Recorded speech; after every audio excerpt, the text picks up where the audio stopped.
Everybody's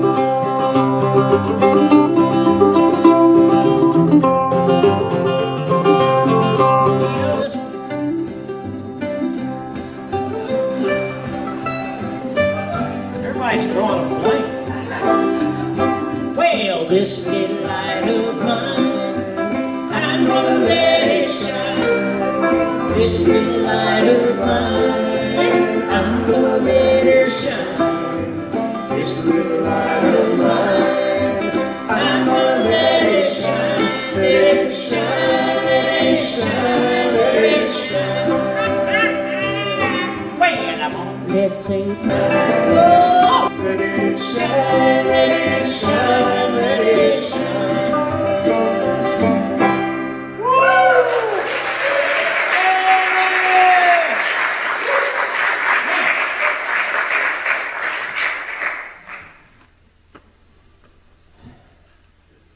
Back when I was a boy, I used to see postcards of the old Fernandina. Now, old Fernandina, back in the day, right down Center Street, we had a streetcar that ran from the riverfront all the way down to 8th Street. Oh, friends, it was a marvelous invention. It was electrified, and people could climb on at any intersection where it stopped. And they could hop on and ride all the way down to the end of the street for only 5 cents. Friends, it was a heck of a deal. People rode the streetcar all the time. And it only went to 8th Street because back then that was the outskirts of town and you were afraid to go any further. There were sea monsters out there. I hate sea monsters. But anyway, on this particular day, man, straight before the eyes of God, and he says, son, it is a heathen's disease. It's caused by staying out all night, by gallivanting with wild women, by converting and drinking whiskey, the devil's blood. That's what causes arthritis. And so the young man goes, oh, and the Lord, that's all the land.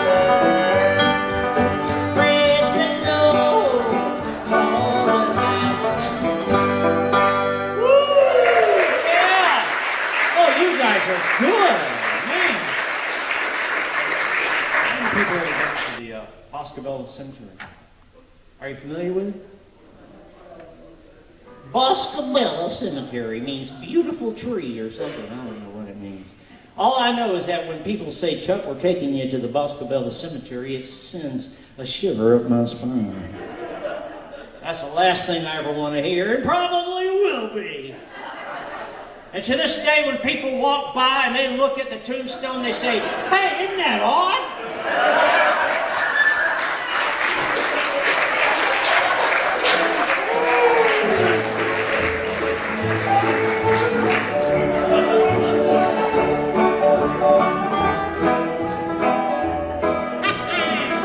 True story.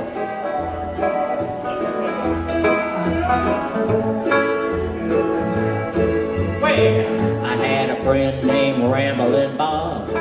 He used to steal, gamble, and rob. He thought he was the smartest guy in town. But I found out last Monday that Bob got put in jail Sunday. But I told the judge right to his face, I didn't want to be in this place. We're in the jailhouse now. Why do you lay? Why do you lay?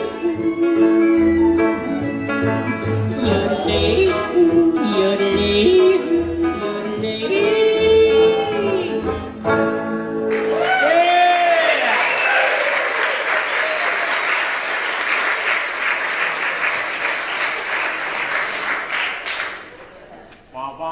Y'all having a good time? All right, remember what the mission is for. It's for the banjo players retire. No, that's a different mission, okay. Let me tell you a story about the Palace Saloon. How many people have ever been to the Palace Saloon? Raise your hand. Oh, you're going to hell, everyone.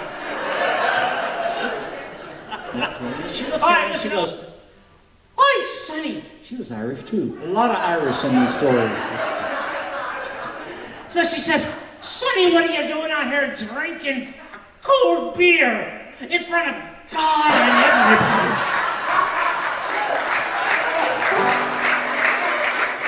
True story. Right there. Jeannie, everybody's in here with me. My latest sun is sinking fast.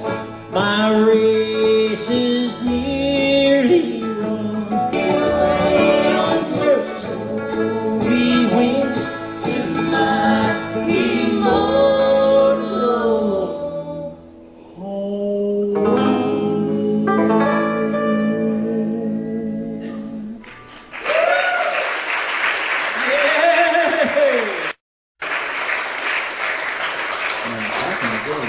Having heart attacks was not very common. Now, it's a lot more common now, and I won't go into why it's so common. Maybe it's because all the husbands are just mean-spirited.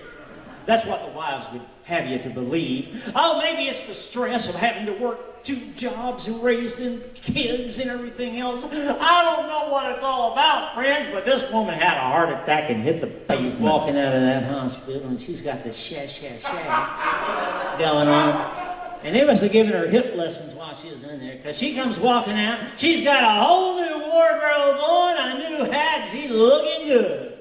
And she walks out, walks across the street to get into the cab to go home, and bam, she gets hit by a truck and dies right there. Well, she goes up to heaven again. She sees God. She goes, hey, I thought you said I had 38 years and 7-something left. What is going on? I went through all this trouble. And God looks at her and says, I am so sorry, but I didn't even recognize you, man.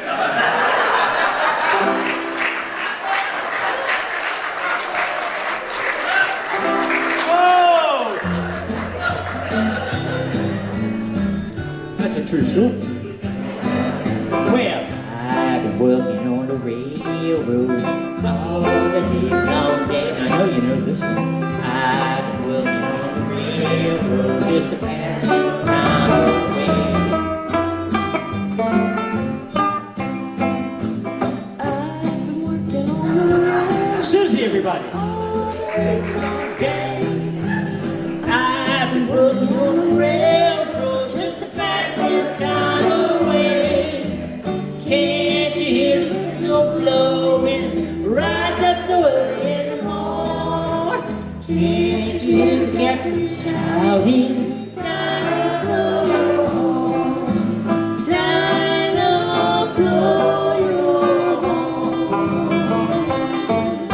Aww, that's sweet. I'm ready. Okay, I'll tell you a true story. You know, I appreciate you people coming out and letting me lie to you all night. It's really been my pleasure. I walked inside and took a seat to see the amazing Apostle Alexander. Oh, friends, it was a wonderful evening. There was all sorts of prayer, all sorts of incantations. There was music. There was live activity. There was laying on of hands. Oh, friends, it was a grand, grand evening.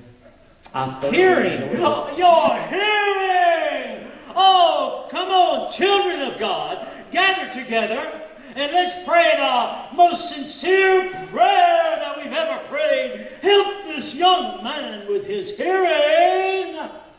And so they started praying.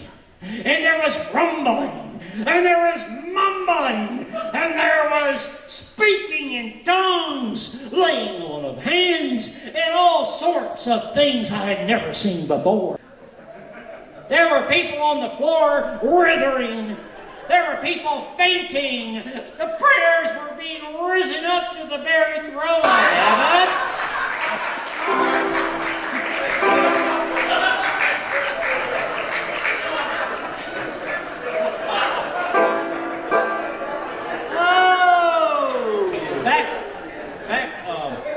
Back in the day, there was a girl that I knew. Her name was Sally Mae.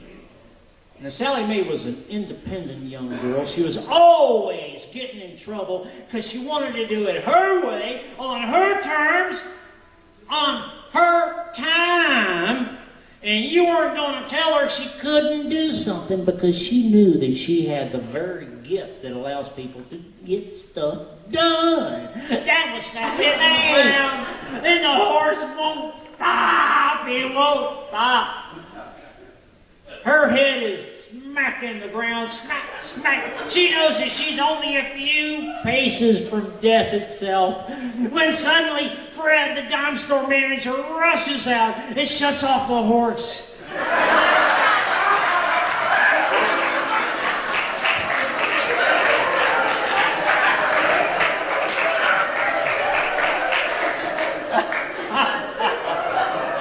Oh, Sally Mae.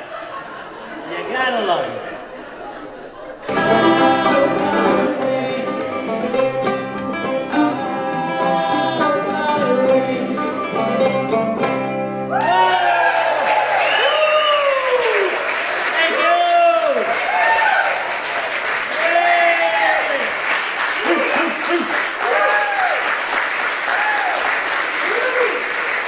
Remember, friends, be sure to listen to my stream later.